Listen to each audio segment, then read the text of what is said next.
Hello everyone, welcome back to the shop. Today we are going to be working on a fancier fishtail scroll. Thanks for watching. Okay everyone, we're here at the workbench real quick. I want to go over what we are going to be doing. So, in another video I showed everybody how to take and make a simple fishtail scroll. This is essentially just an elaboration on that design. So I'm going to start drawing this out here. I will also put a link in the description and at the end of this video of the fishtail scroll that we did, the proper fishtail scroll, how to forge a simple one, in the other video. I'll put the link at the end of this video. Anyways, so here we go guys. Here's what you're looking at the fishtail scroll as if it's coming around back to you. So what are we doing here? Well, what we're doing is I'm going to show you a simple method. There's no extra special tooling that you need to make this, okay? It is just simply filing. What we're going to do is we're going to file a pattern into the surface of this scroll work. And that pattern is going to make our decoration and make our decorative scroll here. But not only are we going to file it in this direction, okay, but we're also going to be filing in, I'll draw above it here, if you can imagine with me the bar here, it's going to have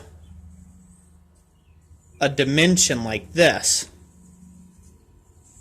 the scroll will, on the end. So that's as if you were to take a cutaway of this, what that's going to look like. And so on the very end of it, I'll draw it down here. On the very end of it, if you look from the top down, the way the scroll is going to look is it's going to have a nice profile like this on the end. So there's quite a bit of file work to do that and to do it correctly, but the result is so worth it. I learned this method with Tom Latney, and I've loved it ever since. I did it on a lock. I'll try to put a photo of that, an end photo of that, maybe at the end of this video on the end screens, so you guys can take a look at some of the filing work and stuff. This is also possible to take and chase in with tooling, but I wanted to take and offer this to you guys instead of a chase tooling bit because some people get confused about the tooling and whatnot and what type of butchers to use and things like that. I may go over a whole video if there's any interest from my subscribership here on doing chasing tools, specifically the different shapes and ends and how to make them and their results. That would be a pretty in-depth study, and there would be some fairly long videos and stuff. Just chuck a comment in the comment section what you think about that, if that's something that you all would like me to do. Other than that, we're just going to do this with file work. So, hope you guys enjoy this little video. I'll be over at the vise next, and we'll go ahead and get to it. Okay, everyone. We're here at the vise.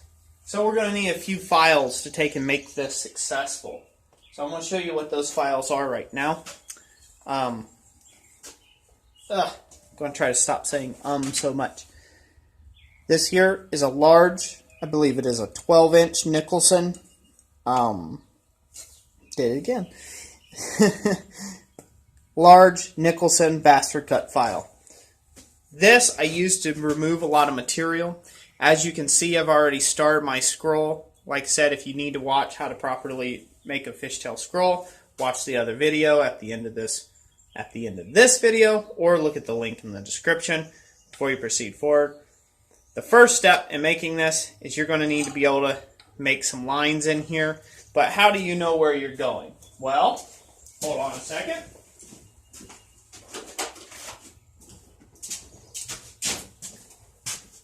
A magic marker's your friend.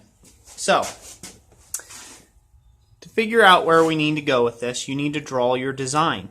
or what you're hoping to achieve onto your material. Where you would like some lines and grooves filed out,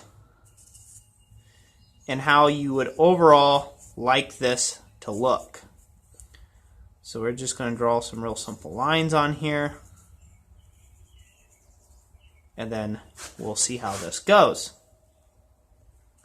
So pretty simple. You want to keep it fairly even. It doesn't have to be, but it helps. So we're just going to do it just like that. So we're going to have some that are going to be high spots, and then we're going to have some that are going to be valleys. So we want to keep that in mind as we file here. Okay? So what we're going to start off with is we're actually going to start off with a round file. Let me find the correct one. This is going to be a large round file.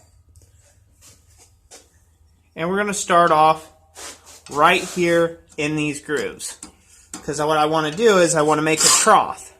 You're going to use the whole length of the file to make the cut. Files only work in one direction, so keep that in mind. And all you have to do is follow the direction of your line that you've painted on there with your magic marker to keep it consistent. I went a little over there. That'll happen if you're not careful.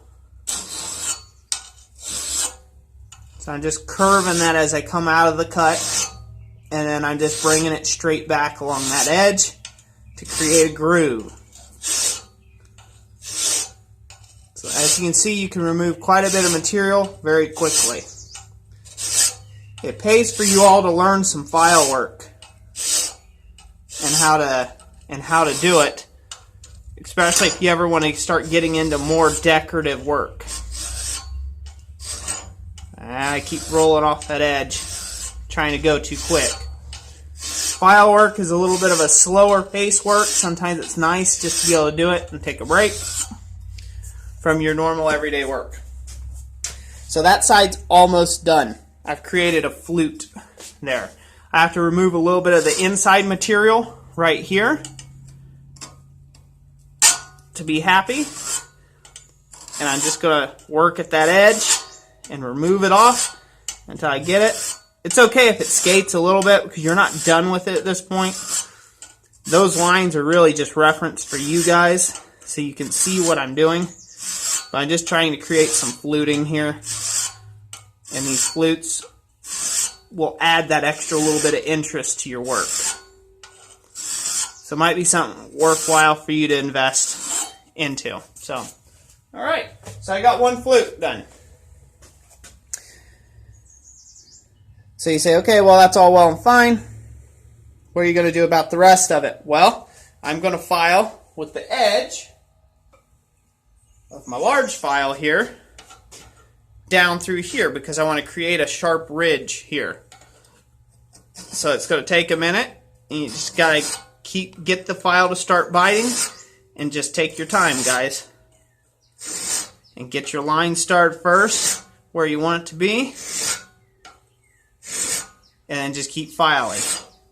So I won't make you watch this whole thing of me filing. I'm just going to show you this first section, and then I'm going to do a little time lapse and go throughout the whole thing. So hopefully you guys will enjoy that. So get that nice and sharpened up, and then once I'm done filing all this to shape, I'll come back is what I'll do. I will come back to you and I will go over the next step with you on this. But you'll see what I mean here a little later once I get all the profile work done. So we're going to keep cutting in using the edge of that file, following the arc, the curvature of the starting scroll, and keep working that in. So, something I'll point out. The reason why you want the scroll started to begin with is you cannot file a flat plane in this direction. across 2 points. It doesn't work very well. You have much more control if it's on a curved surface, so the file only has to take and bite a very small surface area at once. You get a lot more control that way, and that's why we do it that way. So just keep providing a groove,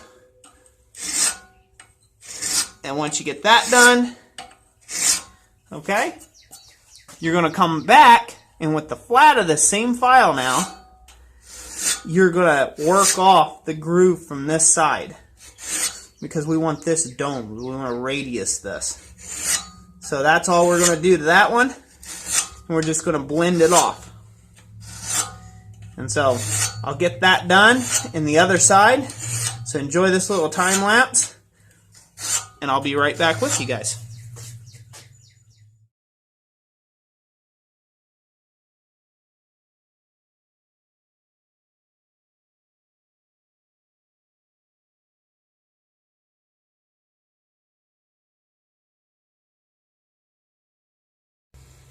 Okay, everyone, here we are. We're back from the time lapse.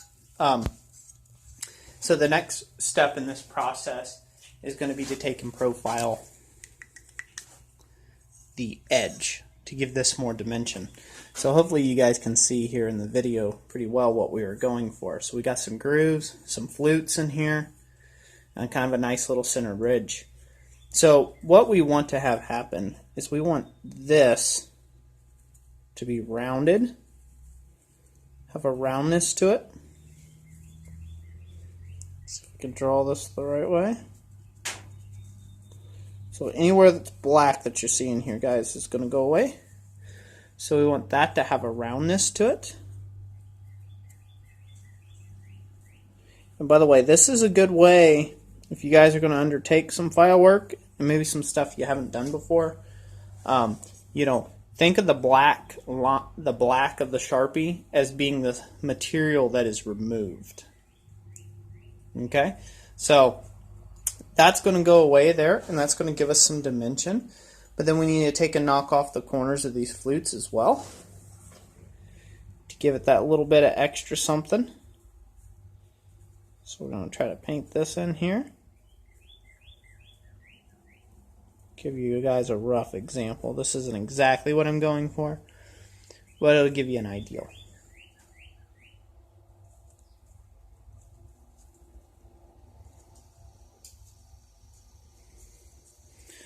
So as you can see, that just got really decorative really quick on the end of your fishtail scroll. So what I'm going to do is I'm going to come in and remove, sorry, I'm going to try to darken this out better. I'm going to remove any area that you see there that I just blackened out. And, you know, I'll do a quick time lapse on that. But essentially with these curves, you're going to have to use a different grade of round file. I use chainsaw files. They work pretty good. But I also use these rough rat tail files. Round again, bastard cut round files. So I'm going to go ahead and remove all this material using either this small rat tail file, this large rat tail round file, or this 8-inch half round file. These are all Nicholsons. You can pick all these up pretty much at Home Depot. If you're somewhere else in the world, you can probably pick them up at your local hardware store or order them online. So anyways, we'll get started.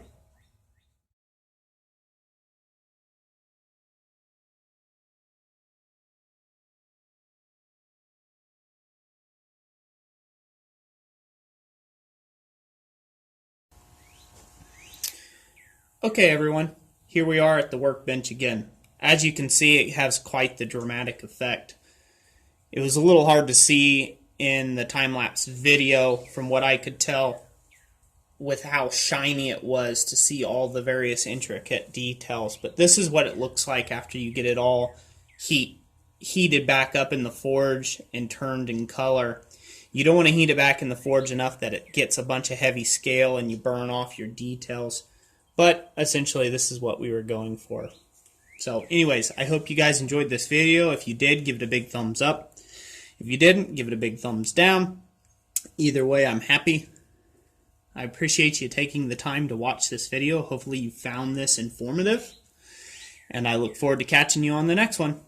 Thanks a lot. God bless you all. Have a great day.